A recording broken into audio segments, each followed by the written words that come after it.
The supply of homes for sale under $500,000 is low, with some realtors saying it's the worst inventory shortage in decades. The median price of a home is at $353,000, which is a new record. So what are buyers supposed to do? Reporter Sonia Goen spoke with a Plymouth realtor about what to expect if you're in the market for a home. Purchasing a new home these days is like looking for a needle in a haystack. It's very competitive, so this market's not for the faint-hearted. Realtor Kelly Matheson says the shortage of homes for sale under $500,000 is creating chaos in the market. It's a discouraging thing because $500,000 is a lot of money to most people. The Plymouth realtor says it's slim pickings in the Northwest Metro. She checked a list of available single-family homes this week on the MLS list for under $500,000. And this is what she found in Crystal, Golden Valley, Plymouth, and Maple Grove. In all of those communities, there are 29 listings total. The limited inventory is driving up home prices, and the interest rate is also rising. That means buyers are having to dig deeper into their pocketbooks. Interest rates, as of today, they're sitting or hovering around 5.25%, which just in February they broke 4%. And this is again for the average 30-year fixed rate mortgage. The realtor says the increased interest rate will hurt first-time home buyers the most. It decreases their buying power because it increases their monthly mortgage payment. Matheson says that there are several things buyers can do to make their offer stand out. She says plan now even if you're considering buying next year, and make sure you have your finances in good shape. Don't just start looking at houses at the top end of your budget or what you think you can afford, especially with interest rates changing so quickly. What you can afford today may be different than a year from now. She says potential buyers shouldn't let the market scare them out of purchasing a home if that's what they want to do. If you're serious about buying, I'd buy sooner rather than later because locking in now, and if homes continue to appreciate, you're just going to end up paying more. In Plymouth, Sonia Goen, CCX News. And further proof the Northwest Metro continues to be a place where people want to move. A grand opening this week in Brooklyn Park. ReMax results cut the ribbon on one of their largest offices, an expansion of the space on Edinburgh Center Drive. It doubled the size of their previous office with 40 agents based there. We spoke with the ReMax CEO about the current market. Inventory is at an all-time low, but even though inventory is at an all-time low, we're still closing more transactions. So there's a lot of closed sales happening before those homes even hit the MLS. We're seeing a lot of that. Tuss House says that means the market looks much like what realtors saw in 2018 with an early start. The losers in this current market are the first-time home buyers. The part that is a little disheartening is the rising interest rates coupled with the rising home values are pushing some people, like first-time buyers, completely out of the market right now, and that's really difficult to see right now. In today's Newsmakers segment, we spoke with Representative Jenny Klevorn from Plymouth about transportation projects she's working on this legislative session.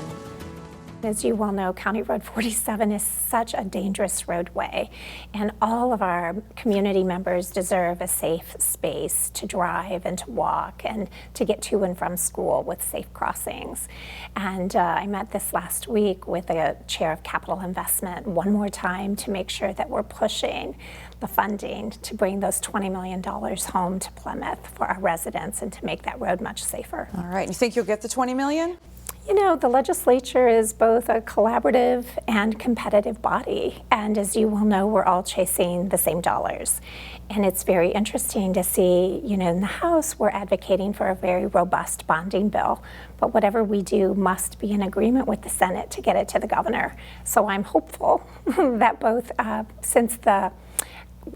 bonding committees, both House and Senate, came to Plymouth to see the roadway and to see the dangerous sight lines and with the school there, that maybe we will have a very good chance. Right, fingers crossed on that one, but some money did come through for the Plymouth Community Center, which everybody's excited about. Yes, we were able to bring home $5 million in state bonding for that in the last session, in addition to lodging tax that was also passed so that we could have that for 10 years, and that is $750,000 a year roughly that comes back into Plymouth for capital investment projects. Plymouth is home to many regional assets, and it's important that we take care of those assets. So we did get it passed for 10 years, so that's roughly $7.5 million to our city. But then the other piece of it is if we can eliminate the sunset, then that lodging tax would go on in perpetuity so that the people who come to our community for the hockey events and for other big events that we host in Plymouth, they will help also pay for the assets that they're using in our community. Sure, and there's a few big ones coming up, so everybody will be excited about those. What can you tell us about the Highway 55 bus rapid transit? Oh, that's really exciting. We were able to get that through the legislature last year, and it is an analysis to make sure that as we go from Plymouth to downtown to recreate or to work, that we would have a regular and consistent bus transit through that corridor. It's very important, both to get workers to Plymouth and to get our workers to downtown. Is this something you hear about a lot with folks talking about transportation issues? Well, especially with the development along the 55 corridor in Plymouth. We have many more apartment buildings, we have affordable housing, we have businesses that are just crying for workers to come to Plymouth. In addition to the development, the business development along 55, it is also a way to keep those businesses viable. We'll be watching to see what happens with the rest of the session. Representative Jenny Klevorn of Plymouth, thank you for being here. Shannon, it's always great to be with you. Thank you.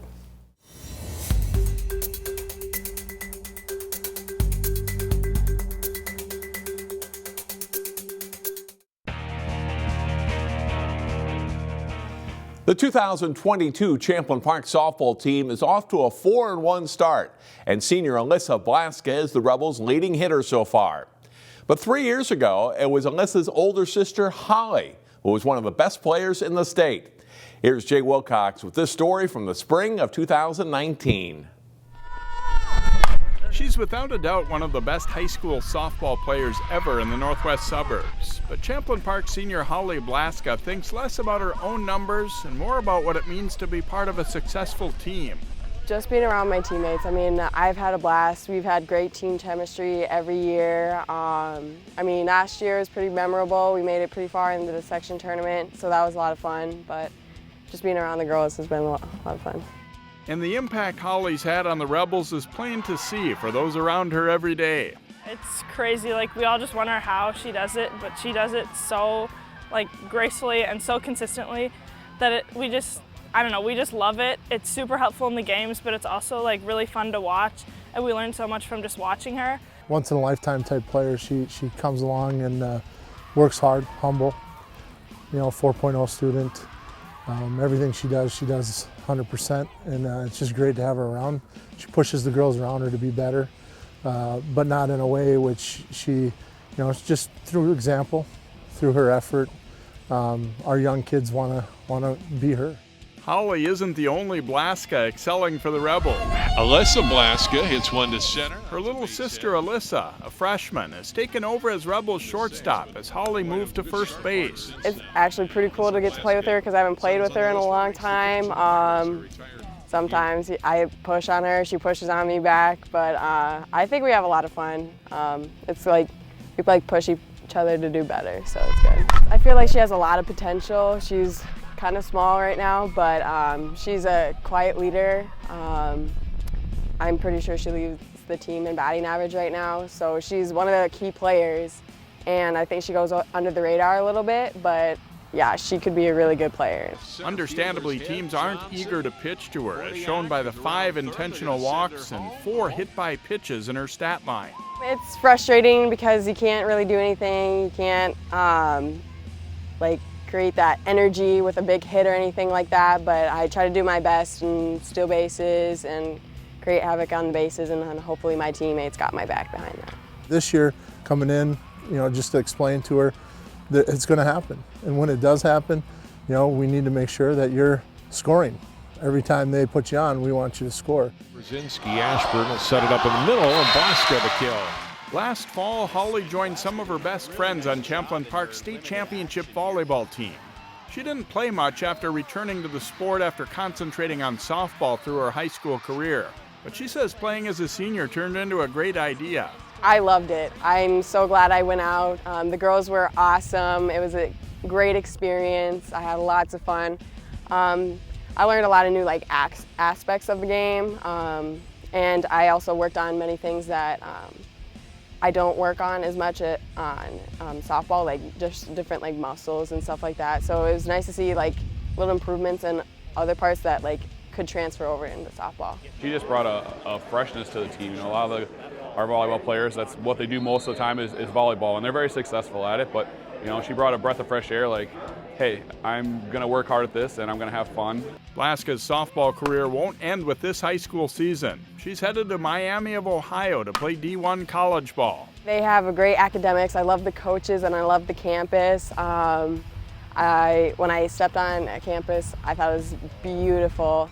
And then some of the girls coming there and the team, they made me feel right at home.